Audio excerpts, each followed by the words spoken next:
Kira-kira saya kalau beli apartemen satu lantai nih, terus satu lantai tersebut khusus saya jadikan kos-kosan tuh bagaimana? Nah, waktu itu Nice.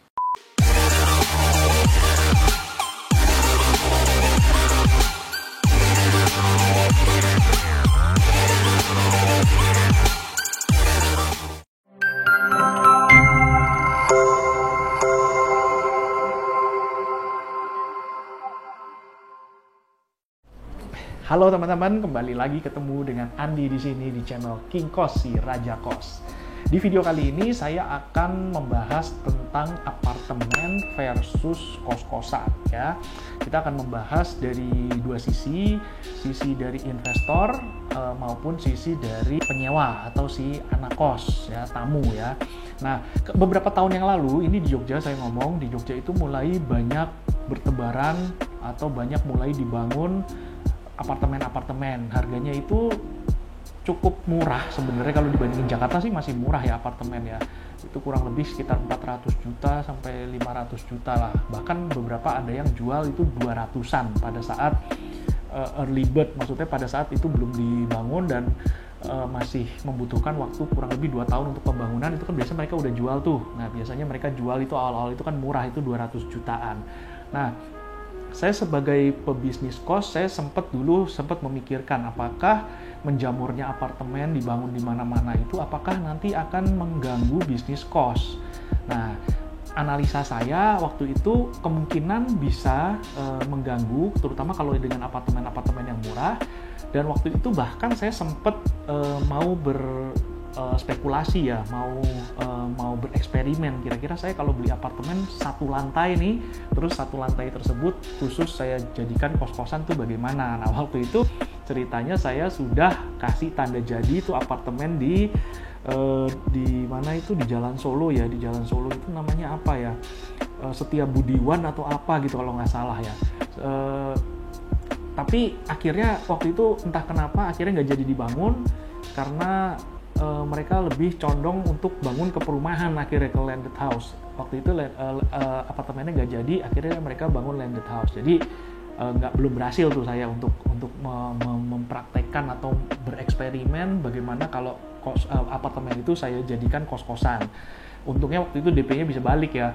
Nah, terus yang kedua saya coba membeli 2 unit apartemen di namanya Malioboro Parkview atau apa. Nah, ini juga bermasalah ternyata developernya. Ternyata sudah berbentuk 2 tower gitu, tapi ternyata pas finishing itu tidak bisa terselesaikan. Nah, ini kayaknya saya agak nggak jodoh nih ya kalau mau coba beli apartemen ya, karena 2 kali saya coba beli apartemen, dua-duanya nggak berhasil. Yang satu untungnya nggak apa-apa, yang kedua ini duit saya udah masuk sekitar 200 jutaan dan sekarang itu malah developernya digugat pilot. Waduh, ini bisa balik kayak di duitnya nih ya, nggak tahu lah.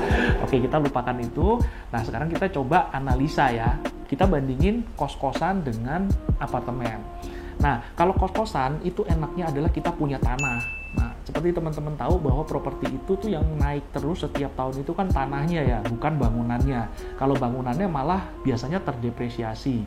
Tapi kalau tanah itu makin lama makin naik. Nah, keuntungannya kos-kosan kita punya tanah, sedangkan kalau kita beli apartemen kita nggak punya tanah. Tanahnya itu milik bersama, rame-rame. Yang milik kita itu hanya bangunannya doang, kamarnya doang. Nah, kalau dilihat dari perkembangan harganya di masa depan pasti lebih bagus yang ada tanahnya kan.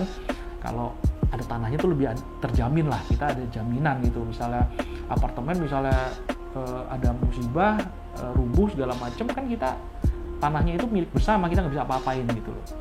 Kalau kos-kosannya bangunan ada masalah, tanahnya itu masih berharga, masih kita bisa jual dengan mudah. Itu yang pertama. Terus yang kedua, kalau kos-kosan itu biasanya kita fasilitasnya kalah dengan apartemen ya. Jadi kalau dari sisi pemilik itu biasanya kita memberikan harga itu pasti bisa lebih murah daripada apartemen, karena kos-kosan itu tidak punya fasilitas seperti apartemen. Kalau apartemen itu kan fasilitasnya lengkap ya, dia biasa ada jogging tracknya, terus ada kolam renangnya, ada gymnya, fitness center, mungkin ada fasilitas spa-nya atau saunanya, itu kan lengkap di situ.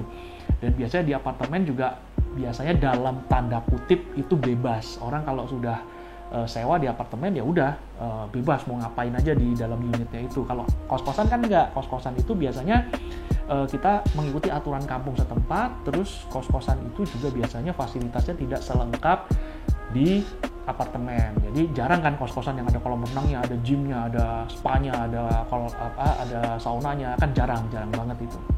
Nah biasanya apartemen itu lebih mahal dibanding kos-kosan. Udah gitu banyak sekali biaya-biaya lain yang harus ditanggung oleh si anak kos kalau dia ngekos di apartemen. Nah contohnya apa? Kalau kos-kosan biasanya misalnya kita jual 1,5 juta, 2 juta itu kan udah include semuanya ya, fasilitas-fasilitas kecuali listrik, biasanya dia bayar sendiri pakai token.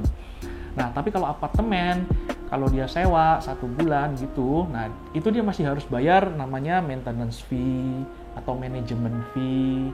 Terus ada kalau parkiran, kadang-kadang ada apartemen yang parkir mobil itu tetap masih harus bayar. Atau misalnya ada lagi dia harus bayar biaya sinking fund atau apa. Tapi biasanya sinking fund itu biasanya yang bayar sih ini sih pemiliknya. Nah cuma biaya listriknya masih harus bayar sendiri, biaya airnya harus bayar sendiri, biaya bersih-bersih kamarnya, cleaning service-nya segala macam harus bayar sendiri, laundry harus bayar sendiri, dan semuanya itu biasanya lebih mahal.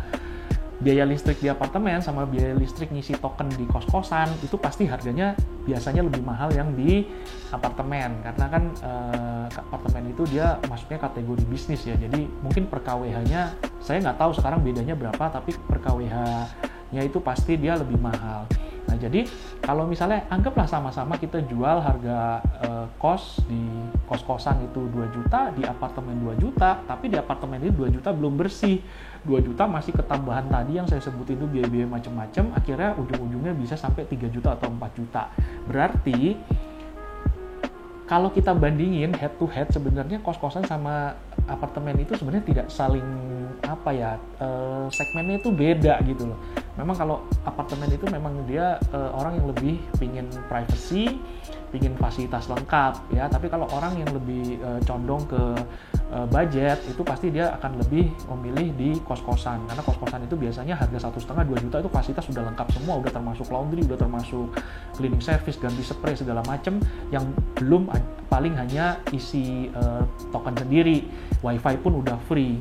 Kalau di apartemen kan wifi biasanya bayar sendiri kan, langganan sendiri, TV kabel langganan sendiri. Jadi kalau kita compare sebenarnya tidak head to head, dan sebenarnya kita sebagai pembisnis kos itu tidak perlu terlalu khawatir bahwa nanti market kita akan tergerus, mereka akan pindah ke apartemen dan kos-kosannya akan sepi dengan makin menjamurnya apartemen. Menurut saya untuk saat ini tidak, karena apartemen itu sebenarnya kalau di kota kecil seperti Jogja itu sebenarnya juga nggak terlalu cocok-cocok banget ya. Beda dengan kalau kota besar kayak Jakarta, Surabaya, itu kan harga di pusat kotanya itu kan memang sudah sangat mahal sekali gitu. Nah tapi kalau mereka mau beli di pinggiran yang murah itu jaraknya jauh sekali. Nah makanya apartemen itu berkembang itu harusnya memang di kota besar. Tapi kalau di kota kecil seperti Jogja yang pinggiran sampai ke pusat kotanya itu masih terjangkau, sebenarnya apartemen itu belum termasuk suatu kebutuhan yang urgent ya. Apartemen itu lebih ke arah pride aja, lebih ke arah gaya-gayaan aja. Wah gue keren nih tinggal di apartemen, padahal sebenarnya kebutuhannya sebenarnya sih nggak sampai segitunya gitu. Nah kalau saya suruh milih, saya sebagai sisi anak kos itu tadi ya, concernnya tuh lebih ke budget atau concernnya lebih ke gaya hidup, ke lifestyle atau ke privacy. Tapi kalau saya dari sisi investor, sekarang saya anggap saya beli apartemen anggaplah 250 juta. Kalau 10 kamar aja udah 2,5 miliar. Nah 2,5 miliar itu kalau kita beli kos-kosan itu bisa dapat 20 atau bahkan bisa dapat 20, lebih dari 20 kamar. Dari sisi returnnya pasti lebih besar kalau beli kos, dari sisi kenaikan harganya juga lebih bagus, dari sisi safety-nya juga lebih enak karena kita punya tanah, kita pegang tanah itu milik kita sendiri. Jadi kalau saya suruh milih, saya masih saat ini condong untuk investasi kos-kosan daripada investasi ke apartemen. Nah kecuali kalau memang ada orang yang istilahnya dia cuma punya duit 250 juta, kalau buat beli kos-kosan nggak cukup, akhirnya ya dia beli mungkin 1 unit apartemen studio. Misalnya saya orang tua, saya mau menyekolahkan anaknya di Jogja, saya belikan 1 apartemen studio supaya anaknya bisa tinggal di situ, nggak perlu ngekos, ya mungkin itu pilihan sih ya. Jadi tujuannya itu bukan untuk investasi atau untuk mengambil keuntungan, tapi memang untuk supaya tempat tinggal anaknya di situ, nanti kalau anaknya udah lulus dijual dapat keuntungan sedikit gitu. Oke, itu dulu saja video saya kali ini. Saya percaya teman-teman kalau mau investasi kan pasti banyak ya pertimbangannya, hitungannya. Nah, ini saya di sini saya sedikit sharingkan bagaimana pertimbangan kalau mau membeli atau investasi apartemen atau kos-kosan di Jogja. Semoga ini bisa bermanfaat buat teman-teman semua. Jangan lupa subscribe channel ini dan like, comment, share video ini. Terima kasih sudah menonton dan sampai ketemu di video yang akan datang. Dadah!